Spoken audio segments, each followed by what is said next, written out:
அண்ணே அண்ணே சொல்லி என்ன சொன்ன அண்ணே அண்ணே உச்சவேலு உடம்புல டச் பண்ற மாதிரி தூங்குறது நம்ம காலேஜ் போகணும். விடிஞ்சிருச்சாடா? அது எப்படி இன்னைக்கு வெள்ளனே விடிஞ்சிருச்சு? அது எப்போதும் போல தான் விடுது, நீங்க தான் லேட்டு. நான் தான் லேட்டா? ஏண்டா என்ன இன்னைக்கு ஒரே நிமிஷப்தமா இருக்கு? எப்பவும் எந்திரிக்கும் போது கல்ல கல்ல கல்ல கல்லன்னு ஏதோ ஒரு சத்தம். மணி டேய், எங்கடா என் உடம்புல அந்த மணியை பூரா காணா? டேய், நீ ஏன்டா திரு முடிக்கிற?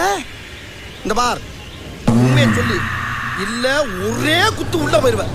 எங்கடா மணி? என் உடம்புல அந்த மணியெல்லாம் எங்க சொல்லு. அது நேத்து நைட்டே க்ளீன் பண்ணியாச்சு. க்ளீன் பண்ணிட்டியா? என்னடா சொல்ற? இவ்வளவு கிழமை உங்ககிட்ட வேலை செய்யறல, ஏதாவது சம்பளம் போட்டு கொடுத்தீங்களா? தினமும் துணியை பிடிச்சி தான் அடிக்கிறீங்க. அதெல்லாம் கூட்டி கழிச்சு பார்த்தா எல்லா மணி அறுத்து கடையில போட்டு காசாக்கிட்டியா? ஆமா.